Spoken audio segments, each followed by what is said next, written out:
चलो guys welcome back to Reacts. और India में ना बेवकूफ़ियाँ बहुत ज़्यादा हो रही हैं और ऐसा लगता है कि बहुत चीज़ों को कवर अप करने के लिए और भी ज़्यादा बेवकूफ़ी वाली बातें बोली जाती हैं। तो नन अदर देन आपने बहुत सारे लोगों ने शायद देखा होगा, हमारे मेन स्ट्रीम मीडिया पे आते हैं दीपक वोरा जी, जो कि एम्बेसडर रह चुके हैं टू वेरियस कंट्रीज़। ये अलग बात है, उनमें एम्बेसडर वाली कोई बात नहीं है। आज उसको एक्सप्लोर करेंगे। तो सबसे पहले बेवकूफ़ी नंबर 1 से चालू करते हैं। कि अमेरिका को भारत की जरूरत है, लेकिन पहली बार मैंने ये देखा मार्को रूबियो से मुलाकात में कि भारत अमेरिका में जाकर 20 अरब डॉलर निवेश करने वाला है। ये इतनी बड़ी उपलब्धि है कि बता रहा है कि भारत का डंका पूरी दुनिया में बजता है। और अब तो ट्रंप साहब मोदी जी को मुलाकात के लिए बुला भी रहे। हो सकता अरे आदर्श भाई, मतलब तुम क्या बेवकूफ़ी सी बात की है। कोई यहाँ से पैसे ले जाके बाहर इन्वेस्ट कर रहा है, इससे ये दिखता है कि उसका यहाँ पे ही कॉन्फिडेंस नहीं है कि इंडिया में क्या हालचाल है, कि पीपल कंपनीज, यही तो प्रॉब्लम है आज के डेट में हमारे यहाँ, कि कंपनीज यहाँ नहीं इन्वेस्ट कर रही, पैसा बाहर ले जा रही हैं। तो ये उपलब्धि कैसे हुई? क्या बोला जा रहा है? बाहर मत जाओ, ठीक है, पेट्रोल डीजल मत खर्च करो, मत ज्यादा खर्च करो, ठीक है, यूज मत करो ज्यादा क्योंकि बाहर से आता है। इंपोर्ट मत करो, गोल्ड सिल्वर मत खरीदो क्योंकि बाहर से आता है। तो बाहर मत पैसा ले जाओ, रुपये पर और प्रेशर मत डालो। अगर आप बाहर पैसा ले जाते हो तो आप रुपया बेचकर डॉलर खरीदते हो, तो उससे डॉलर और स्ट्रांग होता है अगेंस्ट द रुपी। हमने इस टॉपिक पर एक वीडियो भी बनाया, किसी को और मतलब ज्यादा डिटेल में समझना हो, पर बेसिक प्रिंसिपल ये है सप्लाई डिमांड का। और तुम कह रहे हो बाहर ले गए तो बहुत अच्छी बात हो गई। क्या बेवकूफ इंसान है यार ये। स्ट्रेट ऑफ हॉर्मोज वाली सबसे बड़ी खबर पर आए, जिसका हमारे दर्शकों को बहुत बेसब्री से इंतजार है, क्योंकि उसी के ऊपर आज कहीं ना कहीं पूरी दुनिया के ऊपर और भारत ऑयल क्राइसिस का जो संकट है उसी से ही तय माना जाएगा। लेकिन सर, अचानक से अमेरिका का साउथ एशिया का दौरा इतना बढ़ जाना, बड़े बड़े दिग्गजों का। तो ट्रंप पहुंचते हैं चीन, फिर उसके बाद पुतिन पहुंच जाते हैं, भारत में मार्को रूबियो आ जाते हैं, और इसके अलावा भी लगातार एक के बाद एक बयानबाजियों का सिलसिला। मोदी जी को अमेरिका का निमंत्रण मिल जाता है। ये सब अचानक से क्या संकेत दे रहे हैं, क्या हो रहा मैं है ये? बता देता हूँ। देखो, रिगार्डलेस ऑफ वो जो आंसर दें, पहले तो मैं अपना पक्ष रख लूं सामने। ट्रंप का विजिट ऑलरेडी प्लान्ड था, एंड आई बिलीव कि उनको लगा कि भाई ईरान में हम एकदम रिजीम चेंज वगैरह करवा देंगे, फिर वहां पहुंच जाएंगे चाइना में, एंड शी जिनपिंग को बोलेंगे चेकमेट, ये देखो हमने तुम्हें सराउंड कर लिया, स्ट्रेट ऑफ हॉर्मूज भी हम कंट्रोल करते हैं, अब आओ नेगोशिएशन टेबल पे, ठीक है, जो हम चाहते हैं वो करके दो। ऐसा कुछ भी नहीं हुआ। ठीक है, व्लादिमीर पुतिन और वो तो चाइना बहुत जाते हैं, उनकी रशिया और चाइना की तो बहुत क्लोज रिलेशनशिप है ही है। मार्को रूबियो यहाँ पे कोई अलग से नहीं आए हैं, वो क्वाड की मीटिंग होनी थी। ट्रंप ने कहा कि देखो, एंड इट इज डॉक्यूमेंटेड, ठीक है, मैं कोई अपने मन से नहीं बोल रहा हूँ, they don't have much interest in quad. तो उन्होंने कहा भाई मीटिंग होनी है, तुम लोग जाके कराओ। इंडिया बहुत पुश कर रहा था कि ट्रंप आ जाए यहाँ पे इंडिया क्वाड समिट की मीटिंग के लिए, बट वो उनके प्रायोरिटी लिस्ट में है ही नहीं। मैं बता देता हूँ बेटा आपको। लोग कहते हैं बेटा, कि ट्रम्प साहब ऑफ रैंप ढूंढ रहे हैं, कि मैं कही अंग्रेजी को शब्द है ऑफ रैंप, मुझे तो समझ नहीं आता ये क्या होता है। रैंप तो वो होता है जब वो आपकी मॉडल्स होती हैं, वो रैंप पे ऐसे ऐसे करके चलती हैं, तो ऑफ रैंप का मतलब होता है नीचे उतरने का रास्ता। मैंने बोला था ना, एम्बेसडर जैसी कोई बात नहीं है इनमें। बेसिक इशू बेटा ये समझ लीजिएगा, क्योंकि मैं उस एरिया में 20 साल रहा हूँ। इसराइल को, जहां इसराइल इस समय है, उनकी लड़ाई हुई थी 67 में, इसराइल ने ठोका था, इजिप्ट को ठोका था, सीरिया को ठोका था, जॉर्डन को ठोका था, उनकी वायुसेना ध्वस्त कर दी थी। 73 में उन्होंने फिर से धोखे से हमला किया। योम किपुर, जो हमारी तरह से आप मानिए दिवाली का दिन होता है, उस दिन उन्होंने हमला किया, होलीएस्ट डे यहूदी कैलेंडर में। इसराइल को तकलीफ हुई, लेकिन फिर इकट्ठे होकर उन्होंने ठोकना शुरू किया। इकट्ठे होके नहीं, उन्होंने भीख मांगी थी अमेरिका को कि भाई तुम दे दो प्लीज वेपन्स, हमारी यहाँ पे हालत खराब हो रही है, हम खत्म हो जाएंगे। अमेरिका ने बोला नहीं, तो उसके बाद उन्होंने न्यूक्लियर धमकी दी, हम तो न्यूक्लियर बॉम्ब यूज कर देंगे इजिप्ट के अगेंस्ट अगर आपने अभी सप्लाईज नहीं भेजे तो। फिर उन्होंने काफी कुछ वहां पे हासिल कर लिया।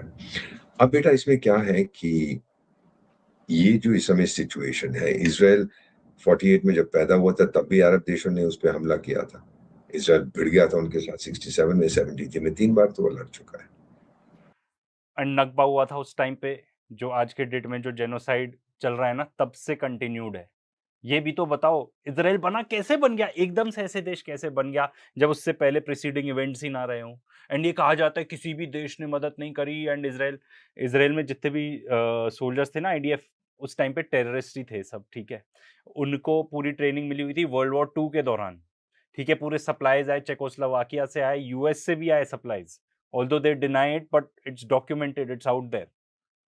ठीक है, इनके खुद के अकेले की बस की कुछ है ही नहीं, लीच की तरह चिपके हुए हैं अमेरिका को, वहाँ से पैसे लिए रहते हैं। इज़राइल क्या भरोसा करता है? इज़राइल का दुश्मन कौन है? अब जो अरब देश हैं वो इब्राहिम अकॉर्ड्स जो हैं, क्योंकि ये सब इब्राहिम के सुपुत्र हैं, ये कोई उससे निकला है, कोई उससे निकला है, तो सब कहते हैं इब्राहिमिक अकॉर्ड्स जो किए थे, इज़राइल ने साइन किया था। उसने इजिप्ट के साथ कैंप डेविड पीस ट्रीटी कर ली थी, फिर इसके साथ, उसके साथ। तो ट्रम्प साहब ने ये कहा है कि इब्राहिमिक अकॉर्ड बड़ी अच्छी चीज़ है, सबको साइन करना चाहिए और ईरान को भी साइन करना चाहिए। ईरान की दुश्मनी इज़राइल के साथ है और इज़राइल को डर लगता है ईरान से।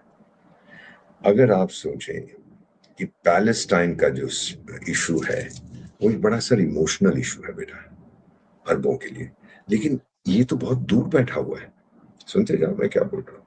तो 1800 किलोमीटर तू क्यों फुदक रहा है बे इतना पैलेस्टाइन के ऊपर? तो यहाँ पर और कुछ काम नहीं है? हाँ है, मैं इस्लामिक समुदाय का चौधरी बनना चाहता हूँ। बाकी सब लोग तो पैलेस्टाइन पैलेस्टाइन करते हैं, लेकिन सुन लीजिए, कुछ किया नहीं है उन्होंने। हम भी हाँ। बहुत पैलेस्टाइन के बारे में बात करते थे, 10-15 हजार रुपए भेज दिए उसको, बड़े खुश हो गए हम। बाकी देश भी, और कुछ क्या कहते हैं, कॉन्क्रीट नहीं किया। इसने क्या किया? हमास को बनाया। उसके दामाद हैं ईरान। अच्छा, इससे पहले कि आगे जाते हैं, थोड़ा रिवाइंड करते हैं। जो पैलेस्टीन का इशू है, it is a fight against colonisation. बड़े-बड़े विद्वान such as John Mearsheimer, professor Mearsheimer, वो भी बता चुके हैं that it is the last phase of कॉलोनाइज़ेशन।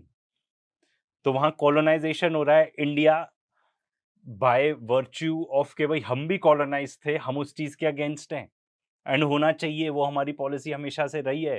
अब वो अलग बात है कि forget about this current government, उससे पहले भी हम बोथ साइड्स प्ले कर रहे थे। बट एटलीस्ट पब्लिकली तो था हमारा कि भाई हम, एंड अभी भी है बाय द वे, कि भाई टू स्टेट सॉल्यूशन होना चाहिए। तो ऐसा कोई, it is not only an emotional issue, and Iran को उससे प्रॉब्लम है। ईरान को इसीलिए भी प्रॉब्लम है क्योंकि वो ग्रेटर इज़राइल बनाना चाहते हैं। ग्रेटर इज़राइल में पार्ट्स आते हैं, एंड होना तो सब अरब कंट्रीज़ को होना चाहिए इसमें प्रॉब्लम, क्योंकि ग्रेटर इज़राइल में आते हैं, आता है आपके सऊदी अरेबिया का भी पार्ट आता है, टर्की का भी आता है, लेबनान भी पूरा हथिया लिया उसमें, सीरिया भी हथिया लिया, इराक तक आता है। तो एकदम बॉर्डरिंग हो जाएगा विद ईरान, तो वो सबके लिए प्रॉब्लम बन जाएगी, इंक्लूडिंग अस। इसीलिए उसको अपोज़ करते हैं। एंड अब ये जो बताने वाले हैं ना कि हमास को उन्होंने पैदा किया, ये वो, हमास हिजबुल्लाह को ईरान ने पैदा ही नहीं किया, वो तो बस उसको सपोर्ट करते हैं। ये तो एक्चुअल मूवमेंट थी वहां पे, क्योंकि देखो गाजा कॉलोनाइज्ड है, पूरा पैलेस्टीन कॉलोनाइज्ड है, इसीलिए हमास बना। एंड उसको बाय द वे इजरायलीज ने फंड किया, ठीक है। सेकेंडली, जो हिजबुल्लाह है वो कैसे बना? क्योंकि 1982 में बना है हिजबुल्लाह, तब तक तो ये इसराइल ने जाके इन्वेड ही कर लिया था लेबनान को, साउथ लेबनान खास तौर पे। तो वो ऑर्गेनिक मूवमेंट था कि भाई इन लोग को हटाओ यहाँ से। फिर जब ऐसा मूवमेंट बना तो फिर ईरान ने भी सपोर्ट करना चालू किया। तो इट इज़ नॉट कि ईरान ने जाके ये सब प्रॉक्सीज़ बनाए हैं, वो तो एक्चुअल ग्रास रूट पे मूवमेंट है। वो ये लोग बताएँगे नहीं सच। और फिर हमला करवा, कई सालों से वो तंग कर रहे थे इसराइल को। हमला करवाया, इसराइल ने पलटवार करके हमास को खत्म कर दिया, निचोड़ दिया। फिर खत्म बिल्कुल नहीं हुआ है। अगर खत्म कर दिया होता हमास को, तो फिर अब जाके जो नेतन्याहू ने स्टेटमेंट दी है कि अब हम 70% ऑफ गाज़ा हथियाएँगे, इसका मतलब नहीं खत्म किया ना। They are still there, and यही तो बात है कि जब आईडीएफ हमास को नहीं खत्म कर पाती, ठीक है, एंड हमास क्या है? गाज़ा पट्टी है भाई, छोटी-सी। एक आप फुल मैराथन भागोगे तो पूरी लेंथ कवर कर लोगे गाज़ा की, ठीक है। वहाँ पे सब कुछ आप कंट्रोल करते हो, कुछ भी अंदर-बाहर नहीं जाएगा उनकी परमिशन के बिना। ऐसी जगह पर भी जो मिलिशिया है, कोई आर्मी भी नहीं है, आप उसको नहीं खत्म कर पाते, उसको नहीं हरा पाते, तो फिर क्या ही है? मतलब आपकी दम ही कितनी है? सिंपल बात है, आपको सिर्फ बच्चों को मारना आता है, निहत्तों को मारना आता है, रेप करना आता है।